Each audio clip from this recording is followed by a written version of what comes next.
पुढची रचना अशी आहे की 3 बाजू व त्यांनी समाविष्ट केलेले कोन, म्हणजे 1 2 3 अशा सलग बाजू दिलेल्या असतात आणि त्यांच्या मधले जे 2 कोन आहेत ते दिलेले असतील तर रचना कशी करायची ते आपण बघणार आहोत।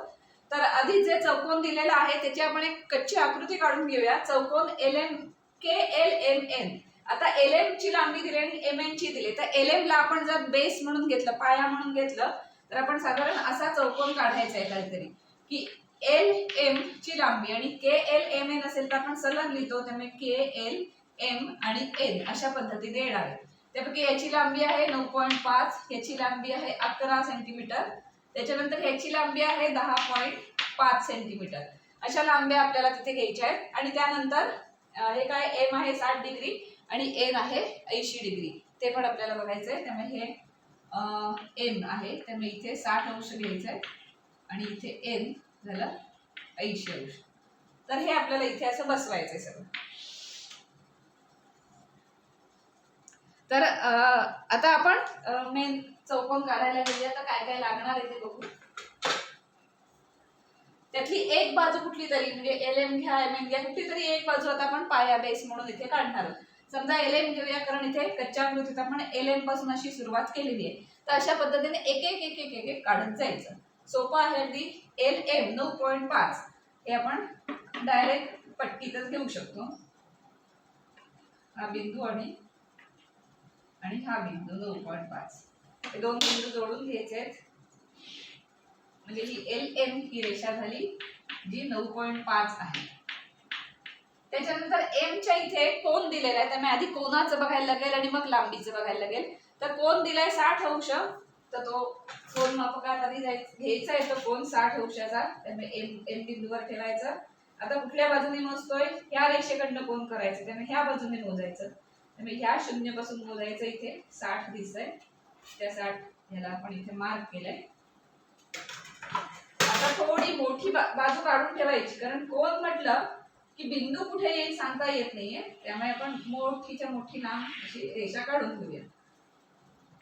आता L झालं M झालं ह्या रेषेवर, कारण का हा कोन आहे 60 अंशाचा, त्यामुळे नक्की कुठेतरी ह्या रेषेवर आपल्याला काय दिसणार आहे, LM आणि नंतरचा N हा बिंदू दिसेल। पण N हा बिंदू कुठे असणार आहे, तर M पासून 11 इतक्या अंतरावर असणार आहे। फक्त एकाच बाजूचं अंतर आहे, बाकी कुठली बाजू येत नाही। त्याला 10.5 दुसरी बाजू येते, पण ती पुढच्या बाजूला आहे, नंतर ह्या बिंदूपासून किंवा ह्या बिंदूपासून नाही येते।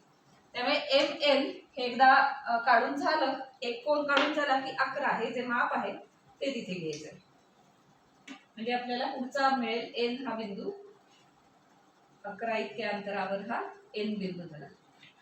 हा नक्की N बिंदू असेल, कारण हे माप आहे 11 सेंटीमीटर। दोन बाजू काढून झाल्या। आता NK काढायचा आहे, त्याच्यासाठी 80 अंश आहे आणि 10.5। पुन्हा तेच, जर कोन दिला असेल तर आधी कोनाची मोठी लाईन काढून घ्यायची, मग त्याच्यावर किती लांबी दिली ती मोजून तिथे घालायचं। त्यामुळे पहिल्या आधी कोन बघायचे आपल्याला, N च्या इथे ठेवायचं आणि किती दिलाय 80 दिलाय, इथून मोजत यायचं आणि इथे 80। पुन्हा मोठी लाईन एक काढून ठेवायची, कारण K हा बिंदू नक्की कुठे येईल ते आता सांगता येत नाही। मोठीच्या मोठी एक लाईन काढून ठेवली। आता इथे कुठेतरी ह्या रेषेवर K बिंदू असणार, तो कुठे असणार आहे, तर 10.5 इतक्या अंतरावर असणार आहे। त्यामुळे 10.5 अंतर आपण घेऊया आता याच्या, 10.5 हे इथे, म्हणजे हा इथे बिंदू आला, हा K हा बिंदू आता मिळाला, कारण हे आहे 10.5 अंतर आणि हा कोन आहे 80 अंश। त्यामुळे आपण ज्या ज्या दिल्या होत्या गोष्टी त्या सगळ्या वापरून व्यवस्थित सगळे बिंदू केलेले आहेत। आता फक्त L आणि K जोडला की आपला चौकोन तयार होईल, आणि याची किती लांबी आहे वगैरे हा विचार करायची गरज नाही, आपल्याला ज्या दिल्या होत्या तेवढ्या लांबीचं आपण सगळं केलेलं आहे।